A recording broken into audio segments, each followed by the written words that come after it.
Bonjour et shalom, Richard Darmon dans le studio Kalita pour notre magazine hebdomadaire Israël au cœur du Moyen-Orient qui sera consacré aujourd'hui en cette semaine de la fête de Purim à la Perse dont il est évidemment très centralement question dans la Megillah d'Esther et donc aussi à l'Iran moderne. Et tout simplement parce que l'une des évidences assez stupéfiantes de l'histoire hébraïque et juive a voulu qu'après avoir été confronté et éprouvé, voilà à peu près 24 siècles, par Aman, le premier ministre du roi perse Assuérus, que nos sages catégorisent d'ailleurs comme faisant partie du peuple d'Amalek, on reviendra sur cette notion, il s'avère maintenant que le peuple d'Israël contemporain, qui est de retour depuis un siècle sur sa terre, et bien que notre peuple a comme principal ennemi, et pas seulement géopolitique et militaire, mais un ennemi existentiel, eh bien l'Iran et surtout le régime despotique qui le gouverne, qui est aux mains de ces ayatollahs impitoyables, les ayatollahs chiites, prêts à tout pour activer le retour de ce qu'ils appellent le Mahdi, le 12e imam, qui est censé venger toutes les humiliations subies par les chiites au travers de l'histoire. Alors je vous propose, avant de vous présenter notre invité, qu'on regarde un court extrait d'un congrès d'une allocution prononcée par l'ayatollah Khamenei, qui est le guide suprême de la révolution islamique, en novembre 2019, il n'y a pas très longtemps, dans laquelle il développe le thème qui lui est cher et qui est cher à tout ce régime, à savoir qu'Israël, je cite, est une tumeur cancéreuse qui doit être éradiquée. Alors on regarde ces quelques extraits.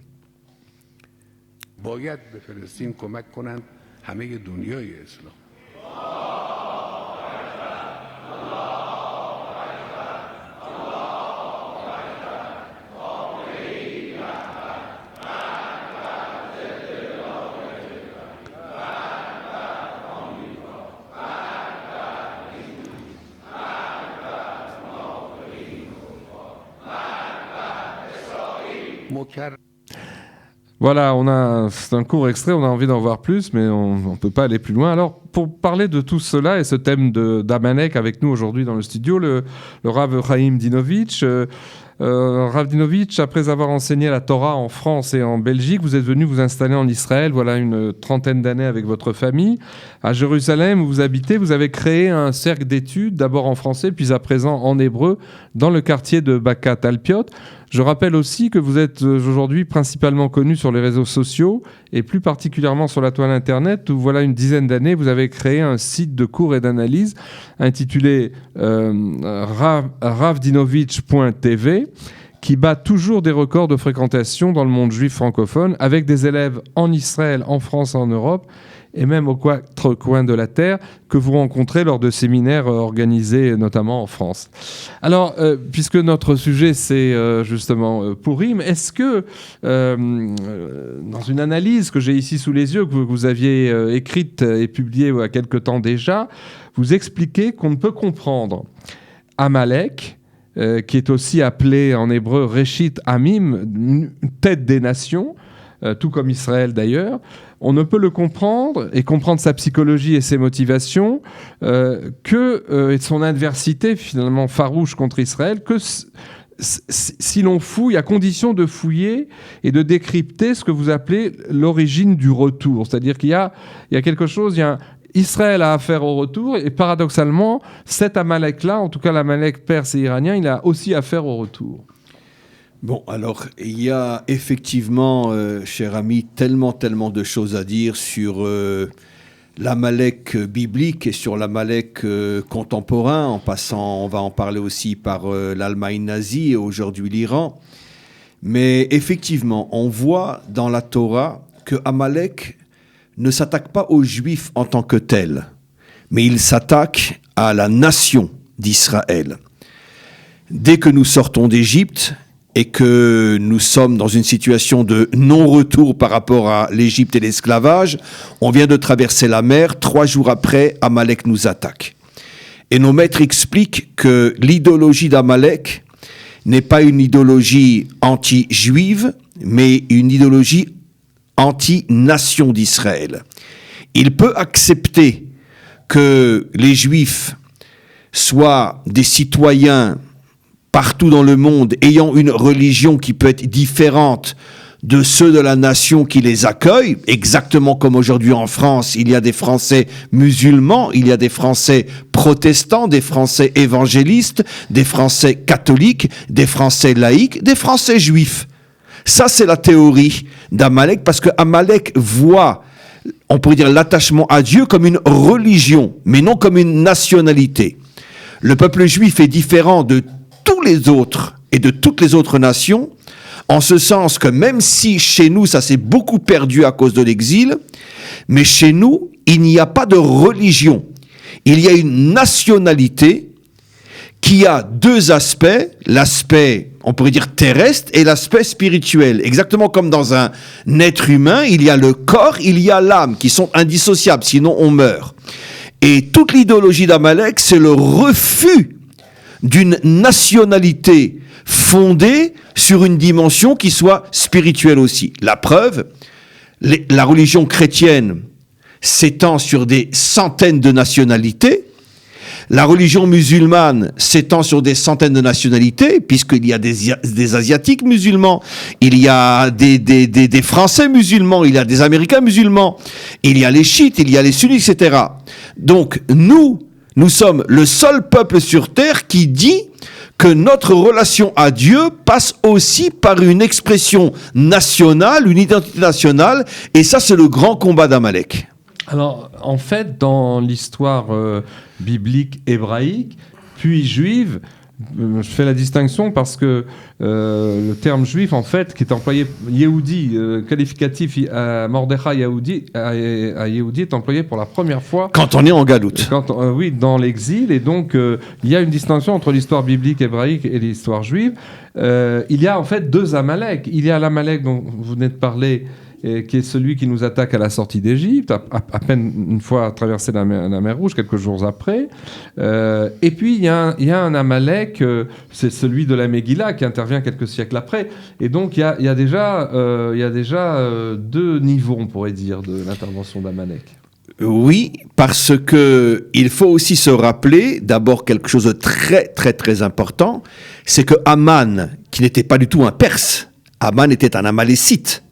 Toute sa famille vivait dans le territoire occupé par Amalek, qui est aujourd'hui plus ou moins la région de Harad. C'est là-bas que vivait Amalek. Et donc, lui, il s'est, si j'ose dire, exilé en Iran. Il est devenu un personnage très, très important. Il a bien sûr acquis la nationalité iranienne, mais il n'était pas du tout iranien. Ça, on va en reparler dans quelques instants. Mais quoi qu'il en soit, il faut bien se rappeler le contexte. La montée d'Amalek, la montée d'Aman, qui devient finalement le bras droit de Assuérus et sa volonté de génocider Israël, c'est à la fin des 70 ans de l'exil prévu par les prophètes, au moment où Israël commence à revenir sur sa terre. Avait déjà commencé à l'époque de Cyrus, il y avait eu après une interruption, mais on est en plein retour d'Israël sur sa terre. C'est à ce moment-là que se lève Aman et veut détruire Israël. Ce qui est bien la confirmation que Amalek ne s'attaque pas aux Juifs en tant que tel. Il y en a qui s'attaquent aux Juifs en tant que tel, mais c'est pas Amalek. Amalek s'attaque à la renaissance de la nation d'Israël. C'est ce qui s'est passé en Allemagne aussi, si on peut en parler aussi. N'oublions pas que la véritable, on pourrait dire ce qui a véritablement amené la solution finale, c'est la rencontre entre l'imam Khomeini et Hitler. C'est quand Husseini est venu et a demandé à parler à Hitler, et il l'a convaincu de ce que Hitler lui-même ne comprenait pas, et quelques mois après, commence la solution finale, et commencent les camps de concentration. Jusqu'en 1942, il n'y a pas de camp de concentration. C'est pour ça que je dis à haute voix, et de plus en plus de gens le savent, il faudrait le hurler partout, arrêtons de dire que c'est les nazis qui ont exterminé le peuple juif. Eux n'ont été que le marteau. Le véritable exterminateur d'Israël, c'est Husseini, qui a convaincu Hitler de passer, on pourrait dire, à la 6e ou 7e ou 8e vitesse, parce que jusqu'alors, Hitler, il fusillait les Juifs dans les fosses, comme il fusillait aussi des Polonais, des Russes ou des Arméniens, des Tziganes. Avec un peu plus de juifs peut-être. Mais son intention, c'était de tuer des juifs, mais pas d'exterminer le peuple juif. Le concept d'extermination vient après le rendez-vous avec Rousseini, qui lui, pourquoi lui? Parce que lui est en train de vivre le retour d'Israël sur sa terre. Et il est en train de dire à Hitler, mais t'as rien compris. C'est pas le problème de tuer des juifs, c'est d'exterminer ou d'empêcher la renaissance d'Israël sur sa terre. Et il arrive à convaincre Hitler, et à ce moment-là naissent les camps de concentration en 1942. Alors, ce qui est troublant dans ce rapprochement que nous essayons de faire et d'en dresser les contours, c'est qu'il y a donc 2 temps dans l'histoire biblique, d'une part, donc l'attaque de la sortie d'Égypte, et l'Amalek de la Megillah, dont vous aviez justement dans une autre émission expliqué qu'il avait été en fait délégué par ses fils qui étaient installés en Samarie, en Israël, en Samarie. Qui étaient des Samaritains. Toute la famille de Haman vivait en Samarie. Il a été délégué pour justement noyauter le régime du roi Assuérus et empêcher que les Juifs ne reviennent s'installer en Israël. Alors, c'est exactement ce qui s'est passé. Le premier des rois perses était très très bon, on va en parler. C'est lui qui fait tout pour que les Juifs reviennent sur leur terre. Et Assuérus est le 3e roi perse. Entre-temps, toute la famille de Haman, qui avait des postes politiques très importants en Israël, voit le retour des Juifs. Et à ce moment-là, ils ont tout un plan d'infiltrer leur père en Iran. Et il va réussir à s'infiltrer en Iran, et il va y avoir une sorte, on pourrait dire, de jeu à 2. Toute sa famille en Israël pour essayer de détruire ce qui a commencé à se reconstruire, et lui pour faire le génocide et pour tout bloquer. Oui, mais alors justement là, on chevauche, j'allais dire, 2 tigres à la fois, si je peux m'exprimer ainsi, puisqu'il y a 2 temps. Il y a dans l'histoire biblique, on a bien vu, il y a l'attaque au moment de la sortie d'Égypte avec Moïse qui se fait, dont les bras sont... Le vrai Amalek, on pourrait dire, sans déguisement. Il est ni iranien et ni allemand. Et on voit dans le texte, Moshe se fait soutenir les bras par Hur, le fils de sa sœur, et par Yehoshua pour vaincre finalement Amalek, l'affaiblir. Ça, c'est le premier épisode. Le second, c'est celui dont on est en train de parler avec l'Amalek Haman. Mais dans l'histoire contemporaine, il y a ce parallélisme, il vaut aussi, puisque c'est ce qui peut-être va nous faire comprendre ce qui se passe avec l'Iran. C'est que d'un côté, il y a eu l'Amalek de la sortie d'Égypte, c'est-à-dire qu'Israël était déjà en chemin sur sa terre. Il y avait un Yishuv, mais le peuple juif n'était pas encore...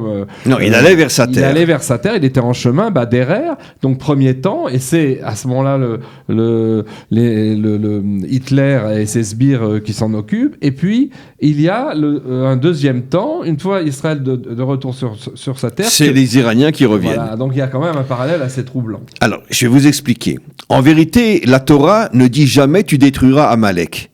Elle dit « tu détruiras Zecher Amalek » dans la traduction moderne, et tu détruiras l'idéologie d'Amalek. Qu'est-ce qui s'est passé? La première fois qu'Amalek nous attaque, il nous attaque tel qu'il est. Et tout de suite, il se fait décimer. Amalek comprend que s'il continue de nous attaquer en se servant de ce qu'il est et uniquement de ce qu'il est, il ne fera pas le poids contre nous.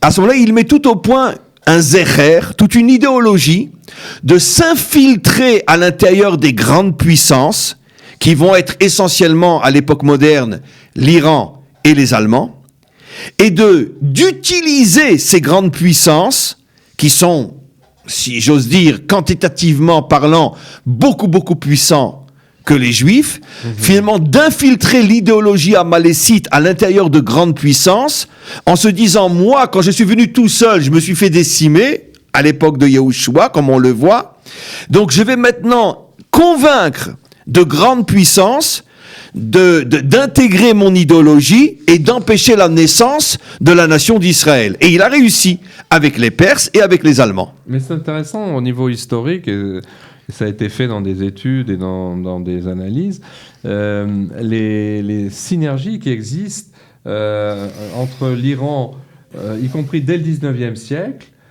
qui s'appelait encore la Perse. Il y a eu un moment, il y a eu une date où on a changé de nom, mais l'Iran, disons, à l'aube de la modernité, déjà bien engagé, et l'Allemagne, parce que je crois qu'une analyse avait été faite à ce micro par Michel Bürfinkel qui avait montré que très tôt, le régime iranien, bien avant les ayatollahs, chiite, eh bien, l'orne vers l'Allemagne, respecte la nation germanique. Absolument. D'abord parce qu'il y a Il y a une thèse très juste qui dit que la croix gammée est en vérité au départ un signe perse. Oui, et puis en fait, on le trouve aussi en Inde, mais disons que c'est ce qu'il y a de commun au niveau ethnique, c'est l'ethnie indo-européenne, puisque comme les auditeurs le savent, les Iraniens, tout en étant sont des Européens, ne sont pas des Arabes, des Occidentaux, on va dire. Ne sont pas des peuples. La pire insulte qu'on puisse faire à un Iranien, c'est de le traiter d'arabe. Et donc, ce sont des Indo-Européens. Il y avait donc une racine commune indo-européenne, et il y avait aussi l'admiration que vouaient les élites perses au fait que l'Allemagne était l'un des rares pays européens, sous Bismarck notamment, donc avant le nazisme, à ne pas avoir fait trop de colonies, c'est-à-dire alors que tout le Moyen-Orient a été humilié par la colonisation française, britannique, anglaise, oui. L'Allemagne est en bonne odeur.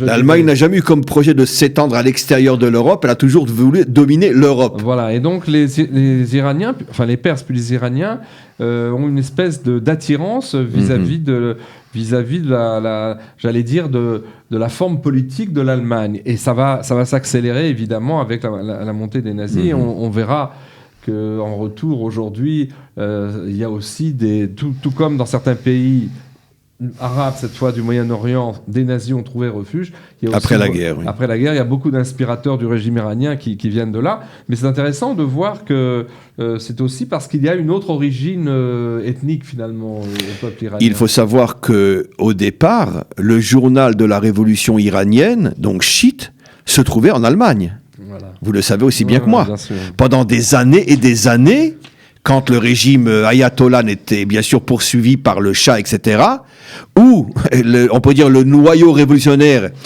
et son journal avaient trouvé refuge en Allemagne. C'est aussi un signe absolument incroyable. Ouais. Il y a un lien dans le subconscient et dans le conscient entre ces deux pays absolument incroyable, puisque c'est les deux seuls dans l'histoire qui ont voulu génocider Israël. Alors, ce qui est intéressant, tout à l'heure, on mettait en exergue le fait que nos sages qualifient Amalek aussi de Réchite. Et on va expliquer cette notion-là. Israël aussi est un réchite. Il y aurait 70 peuples, 70 manières d'être homme, dirait Manitou, et il y aurait deux réchites opposés, antagonistes, Israël et Amalek. Et dans l'analyse que je citais en exergue, dans votre analyse d'il y a quelque temps, vous partez, je dirais, avec un angle très large, puisque vous notez une opposition qui existerait entre l'histoire globale des nations, qui ne veulent en aucune manière d'un retour à leur passé, qui n'est pas forcément glorieux, et qui est passé préhistorique, j'allais dire, et par ailleurs l'histoire d'Israël, qui est l'histoire d'un retour à ses valeurs, à sa terre, grâce justement à la providence divine, une notion que l'on retrouve d'ailleurs dans la sémantique hébraïque, avec le vav conversif, qui Ve'aya, le passé se transforme en avenir. En futur. Dans la grammaire biblique, on met un vav devant le passé, ça devient un futur. Ce qui a été sera. C'est-à-dire que nous, on n'a pas. Parce que si tu n'as pas de passé, tu n'as pas d'avenir. Oui, nous, on n'a non seulement pas honte de notre passé, mais on veut le refaire venir dans l'avenir, si j'ose dire. Et donc, il y a là, on ne peut pas comprendre, c'est ce que vous disiez dans cette analyse assez fouillée, on ne peut pas comprendre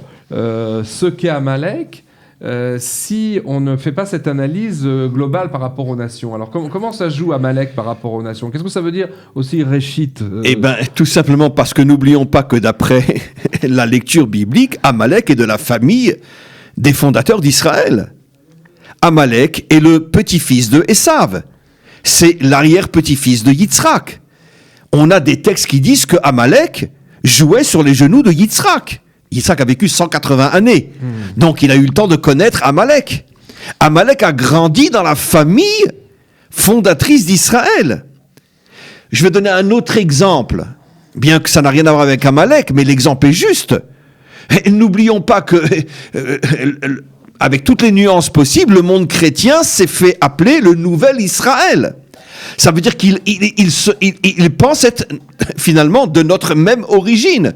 N'oublions pas qu'aujourd'hui, les Palestiniens disent que ce sont les descendants des Hébreux qui vivaient sur la terre d'Israël. Oui. Et ils disent que Jésus était le premier Palestinien. Voilà. Ce qui veut dire qu'on voit que tous ceux qui veulent nous détruire se réclament de notre source. Et donc la Torah, il y a 4000 ans, avait déjà prévu ça, en disant que Amalek se fait appeler Réchite, qui veut dire l'origine, le même mot utilisé par notre histoire, comme pour dire que Amalek finalement se prétend être lui le véritable héritier des fondateurs d'Israël. Comme les catholiques se prétendent le véritable héritier de la Torah, etc., dans différents domaines, tous ceux qui veulent en vérité nous remplacer se prétendent être nous-mêmes, comme les Palestiniens aujourd'hui, qui disent c'est nous les vrais Hébreux. Ouais. Et Jésus était un Palestinien. Alors, d'où viennent, parce que vous abordez aussi ce sujet, parce que ça suppose des explications assez fournies, mais on a un peu le temps de les développer. D'où viennent ces motivations psychologiques dans la structure de l'Amalek moderne, je parle maintenant, qui est, non pas le grand peuple iranien, mais son régime actuel de tyran chiite, de plus en plus haï d'ailleurs par la population iranienne elle-même, une élite qui veut en fait venger la défaite historique subie, tout le monde le sait, en l'an 680, donc quelques années après l'avènement du prophète Mahomet, par le petit-fils de Mahomet qui s'appelait l'imam Hussein Ben Ali.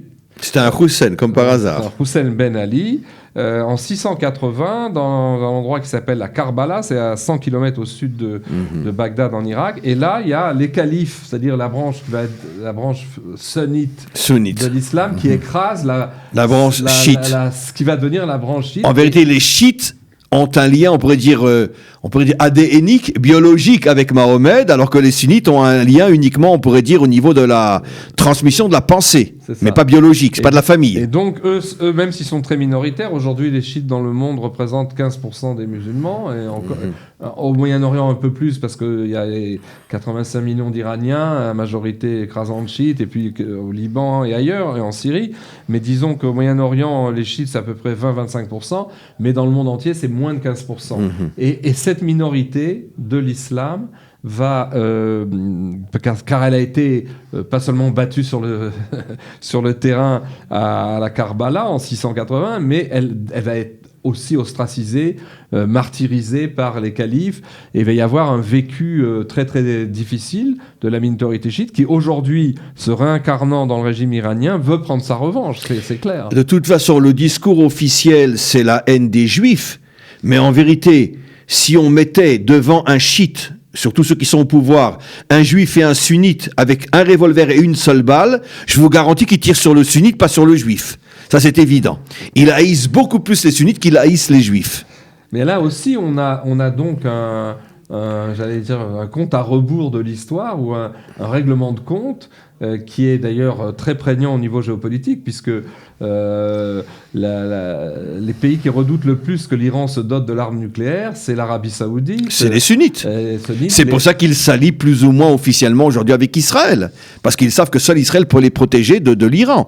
Et d'où vient on peut dire ce renouveau de haine inimaginable à l'égard d'Israël? Encore une fois, c'est parce qu'ils veulent se débarrasser des sunnites et ils savent qu'aujourd'hui les sunnites font alliance avec Israël. D'où l'alliance implicite entre ce qu'on appelle à tort ou à raison, et souvent plus à tort qu'à raison, les pays arabes modérés comme l'Arabie Saoudite, qui se met sous le parapluie israélien pour être protégé. Alors, ces éléments qui sont des éléments de géopolitique, on les retrouve de manière étonnante. Il me souvient d'un cours que vous aviez donné il y a assez longtemps, dans le Zohar, puisque vous aviez cité dans un cours sur Purim il y a quelques années, je pense que c'est Methuselah Zahav, un des commentateurs du Zohar, qui, commentant la vision de Daniel, la vision des 4 monstres qui émergent de la terre, et en fait en disant l'interprétation plus ou moins lisible, c'est qu'il s'agit des différents empires. C'est le Malbim qui explique que le dernier, comme le Talmud le dit, le dernier grand ennemi d'Israël dans le monde musulmans seront les Perses. Oui, alors justement, lui, je ne sais pas si c'est Malbim ou le Methuselah Zahav. Malbim l'explique, oui. Zahav, il explique qu'il y a la petite corne et la grande corne. Voilà, et la petite corne corne, c'est-à-dire une minorité, c'est incroyable, c'est qu'ils n'avaient pas les catégories de sunnites, chiites, mais le roi HaKodesh des maîtres d'Israël fait qu'ils ont vu que ça serait la minorité de l'islam, donc les chiites aujourd'hui, qui serait la plus agressive. Absolument. Et alors, ça confirme qu'il y a donc un rôle particulier de l'Iran, du régime chiite, dans ce défi fait à Israël par ce nouvel Amalek. Alors, je voudrais, avec votre permission, revenir sur un point qui est très important. Le lien, mais plus que scientifique, plus précis que la science, entre finalement l'amalécisme iranien et l'amalécisme allemand. On a affaire, dans les deux cas, à un parcours historique, mais qui est d'une précision, d'une ressemblance à couper le souffle. N'oublions pas que quand les Perses prennent le pouvoir au Proche-Orient et détruisent la Babylonie, le premier des rois perses est fou amoureux des Juifs, au point qu'il leur prête son armée. Il dépense des milliards pour aider les Juifs à revenir sur leur terre, à reconstruire le temple et même à prier pour le salut de la Perse. Cyrus, au point que dans la Bible, il est appelé Machiar, le Messie. Absolument fou. Donc au départ, les Perses sont très pro-juifs.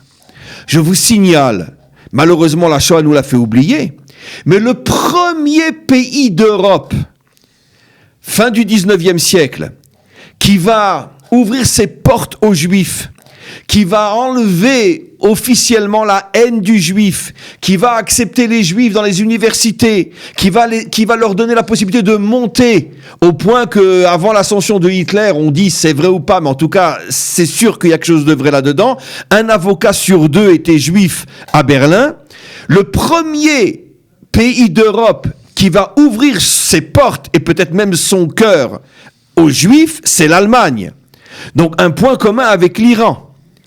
Et très vite... L'Iran de Cyrus. Les Perses, au début de grands amis d'Israël, et en quelques décennies, les Perses, le troisième roi, puisqu'il y a eu donc Cyrus, son fils, et après Assuérus. Assuérus devient Hitler, il signe le génocide. De la même manière, les Allemands au début sont un peuple très favorable aux Juifs, c'est pas encore Israël, et très vite, quelques décennies, il y a un retournement. Regardez, je vous en ai parlé tout à l'heure, je voudrais le citer aussi. J'étais il y a quelque temps, j'ai fait un séminaire en France à Lille. Comme on le sait, le nord de la France est comme Verdun, une région où il y a eu des combats pendant la guerre de 14-18, des combats inimaginables. Vous avez des milliers et des milliers de tombes dans toute la Normandie. La guerre de 39-45 aussi. Voilà, aussi. Mais surtout la guerre 14-18, dans toute la campagne du nord de la France, dans la région de Lille, vous avez des milliers et des milliers de tombes dans les cimetières marocains, français, canadiens et allemands. Et donc, j'étais chez des amis dans cette région-là, il y a quelque temps, et ils veulent me montrer quelque chose, mais ils ne me préviennent pas. On va vous montrer quelque chose. On passe près du cimetière allemand de la guerre 14-18. Dans le cimetière allemand, il y a une croix, un Magen David. Une croix, un Magen David. Des centaines de tombes juives dans le cimetière allemand, donc de ceux qui, pendant la guerre 14-18, se battaient contre les Français, etc. Et évidemment, donc, des soldats juifs allemands ont tiré sur des soldats juifs français aussi. Et donc, comme pour mettre en évidence qu'il y avait tellement de juifs dans l'armée allemande, ils n'ont même pas fait, comme c'est généralement demandé par la loi juive, on pourrait dire de les mettre à part, de ne pas les mélanger au milieu des croix. Mais au milieu des croix, vous avez des centaines de Magen David. Qu'est-ce qu'on comprend de là? Que pendant la guerre 14-18, les Juifs étaient des grands amis des Allemands, puisqu'ils se sont battus à leur côté. Ils se sentaient d'abord allemands avant d'être juifs. 20 ans après, la Shoah. Exactement le même phénomène qu'en Perse. Le roi Cyrus qui dit « Je veux tout faire pour aider les Juifs à se reconstruire », 3 rois après, le 3e roi, donc peut-être 20-30 ans après, le génocide. Alors. Donc il y a un point commun ici absolument incroyable. Et pourquoi? Parce que, justement, Amalek est celui qui ne veut pas de la nation d'Israël. Et c'est ce qui va se passer. Tant que les Juifs en Allemagne sont des Allemands de confession israélite, les Allemands les adorent. Au contraire, ils participent à l'économie, ils sont prêts à mourir à côté de nos soldats protestants pour la plupart dans la guerre de 14-18. Mais quand on en arrive dans les années 38, 40, etc., et que déjà depuis des décennies, Israël a commencé à revenir sur sa terre, surtout les Juifs russes, polonais, etc. Et qu'en plus arrive Husseini pour ouvrir les yeux d'Hitler et dit « Mais tu n'as rien compris, la nation d'Israël est en train de se reconstruire. Si on n'y met pas fin dans quelques années, ça sera une nation parmi les autres. » À ce moment-là, exactement ce qui se passe avec Assuérus. Cyrus, lui, n'avait rien contre la renaissance de la nation d'Israël, parce que c'était pas un Amalécite. Mais Cyrus est convaincu par Aman qui est un Amalécite, comme Hitler qui est un Amalécite et Husseini qui est un Amalécite, et donc l'un convainc l'autre, empêchant la nation d'Israël de renaître. Donc on a toujours le même phénomène. Tant qu'un juif est français de confession israélite, américain de confession israélite, Amalek est le premier à dire bravo, continuez, bravo. Mais dès qu'Israël dit nous voulons être une nation, à ce moment-là tout change. Mais alors, si on prend ce processus, on va un petit peu plus loin, comment pour résumer, vous diriez aujourd'hui, quel type de retour aspire? Parce qu'il y a une distinction, justement, si on qualifie non pas l'Iran en tant que tel, mais le régime de type amalécite de l'Iran d'aujourd'hui. On fait une distinction entre le régime et le peuple, bien sûr. D'ailleurs, c'est une distinction qui est faite par Israël, les dirigeants israéliens, lorsque le Premier ministre Netanyahou, plusieurs fois dans ses adresses vidéo, dans les moments de crise, s'adresse au peuple iranien avec beaucoup de respect, parce que c'est un grand peuple avec lequel Israël a des affinités sans doute, et on fait une distinction entre le peuple et le régime. Mais en continuant ce que nous disions, à quel type de retour, justement, aspirerait aujourd'hui, disons, le régime iranien? Parce que vous parlez des ayatollahs ou du peuple? Oui, des ayatollahs. Les ayatollahs, ils sont dans une attente messianique du voilement de du 12e imam, de leur Mahdi, et il y a donc une revanche à prendre avec l'histoire. Mais qu'est-ce que veut Amalek? Amalek veut dominer le monde. C'est pour ça qu'il s'appelle Réchit. C'est-à-dire qu'on pourrait dire la crème du monde. Les Allemands voulaient dominer le monde, au moins occidental. Ils avaient laissé l'Asie aux Japonais, qui sont d'une certaine manière, à l'époque, les Amalécites asiatiques. Et dans le monde musulman, Amalek, c'est le pouvoir iranien. Ça veut dire, qu'est-ce que c'est Amalek? Celui qui veut, chacun selon sa catégorie, les musulmans, les asiatiques, les occidentaux. On pourrait dire que, en tout cas, peut-être plus aujourd'hui, je ne pense pas les Japonais, mais en tout cas, pendant un certain temps, effectivement, les Japonais, c'était l'Amalécite asiatique. Puis encore une fois, Amalek, depuis des millénaires, n'est plus un peuple particulier, c'est une idéologie.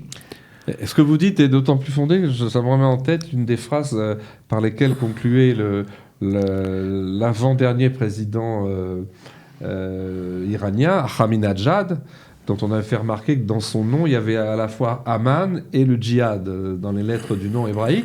Et lui, il concluait ses discours souvent en disant « Nous sommes le soleil levant et vous êtes le soleil couchant. » C'est-à-dire, vous, l'Occident, le grand Satan américain, le petit Satan israélien, enfin, tout l'Occident, c'est une civilisation qui est en train de périr, et nous sommes la future civilisation. Donc il y a effectivement une vocation d'empire, finalement, de la part de l'Iran. Absolument. Il y a Amalek, c'est la volonté de dominer le monde et de transformer le monde entier en esclave sous le régime d'une élite nazie, chiite, etc., ou japonaise, qui se considèrent, eux, comme, on pourrait dire, que la race sacrée de l'Asie. Et c'est vrai, pas sur le plan, on pourrait dire, militaire, ni politique, mais c'est vrai au niveau de la conscience, aujourd'hui encore au Japon. Celui qui connaît bien l'histoire japonaise, des Japonais, sait très bien que les Japonais se considèrent comme étant la crème de l'Asie, et les Allemands se considéraient comme la crème du monde occidental, et les chiites, ils le disent clairement et à haute voix, c'est la crème de l'islam. Donc, c'est ça, Réchit, la crème. Ça veut dire, Amalek, c'est celui qui veut transformer tout ce qui n'est pas lui en esclave sous le régime que lui veut imposer aux autres. Pourquoi ils s'attaquent tous à Israël? Mais parce que justement, Israël veut faire exactement le contraire. La véritable vocation d'Israël, comme je dis souvent quand j'enseigne à des élèves non juifs, je leur dis cherchez, fouillez dans toute l'histoire du monde. Nous sommes la seule religion au monde qui interdit le prosélytisme. Quel est le message qu'il y a derrière? Après tout le mal qu'on nous a fait, qu'on nous a traité de tous les noms, comment vous comprenez ça? Et souvent, je vois mes élèves pleurer. Et ils disent, mais comment qu'on n'a pas compris ça avant? Le fait qu'on interdit le prosélytisme, ça veut dire quoi? Qu'on respecte les autres comme ils sont. On ne vous demande pas de devenir comme nous, au contraire. On veut que les 70 peuples existent avec leur identité, avec leur approche spécifique de Dieu et de la vie, et on n'a pas l'intention de leur imposer notre vision des choses.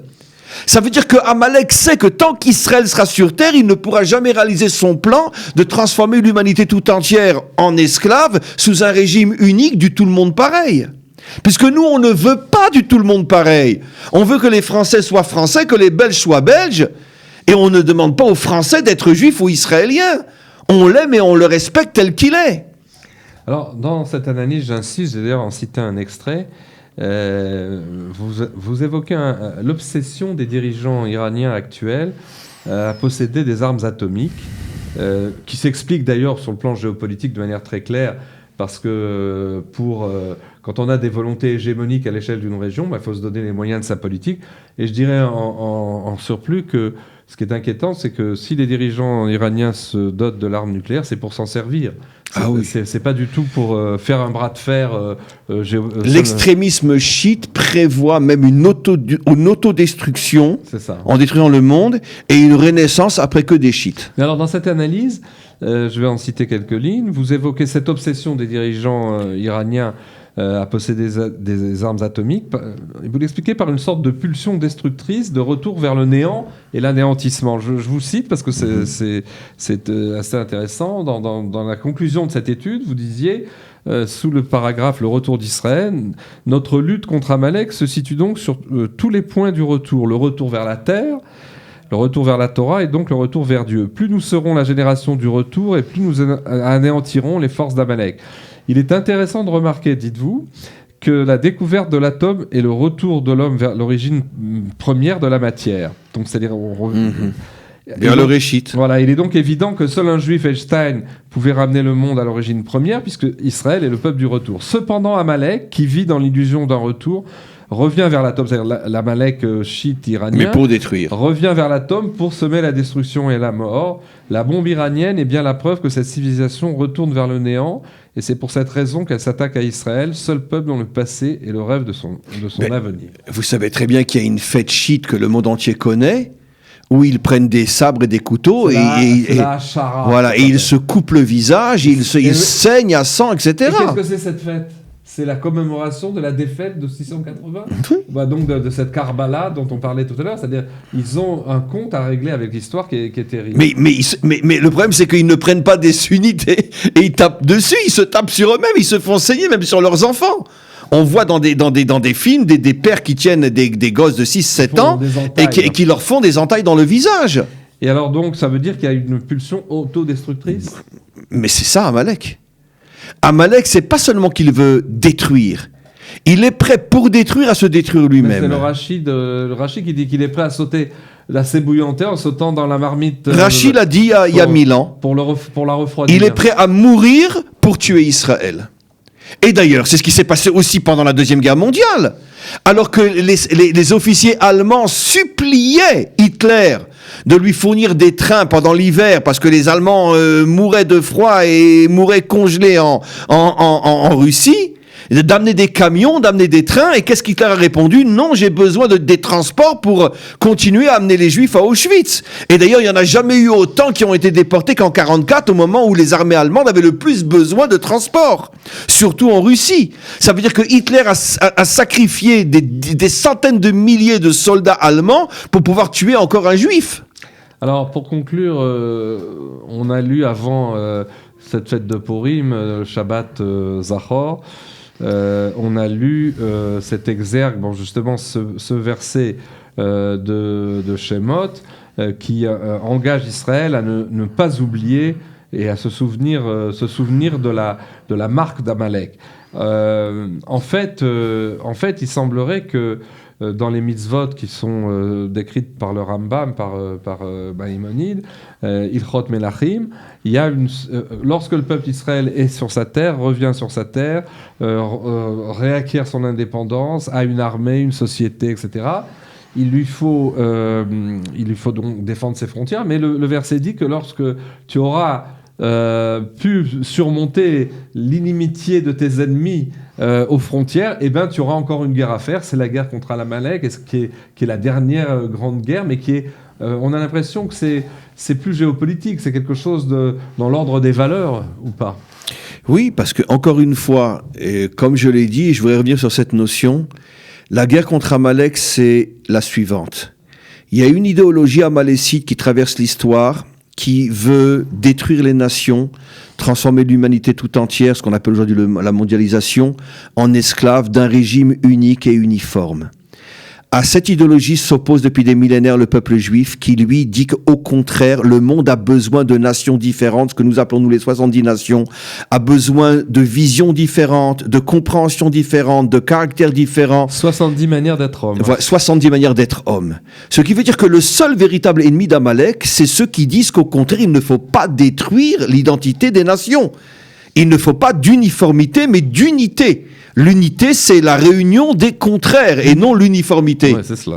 Et donc, c'est la raison pour laquelle Amalek s'attaque à nous, parce qu'il sait que la véritable Torah prône justement le respect des différences et l'unité entre les contraires sans imposer l'uniformité. Et donc, je crois que c'est finalement la clé de cette apparente similitude entre deux réchits, deux peuples qui sont cités comme antagonistes et qui ont un compte à régler jusqu'à presque la fin de l'histoire. C'est la guerre éternelle pour conclure, entre l'uniformité et l'unité, qui sont deux concepts à l'extrême opposé. Voilà, et donc on souhaite à nos auditeurs, soit que Purim soit passé, soit que ils vont le faire, d'avoir une excellente semaine de Purim. Merci de nous avoir écoutés. Je voulais juste signaler, c'est important, a eu lieu le 8 mars la grande journée de Tzedaka du studio Kalita, qui a pu en partie atteindre son objectif avec la collecte formidable grâce à tous les dons faits en ligne et ailleurs de 4 millions de shekels, mais les dirigeants ont décidé, les responsables de cette campagne ont décidé de la poursuivre cette semaine et quelques jours encore pour atteindre l'objectif initial qui était de 6 millions donc, de shekels. Donc si vous entendez... Pour aider des familles dans le besoin. Pour aider des familles, il s'agit de Tzedaka pour aider des familles francophones dans le besoin en Israël. Merci, à bientôt, à la semaine prochaine. Merci et à tous et à toutes, une magnifique fête de Purim.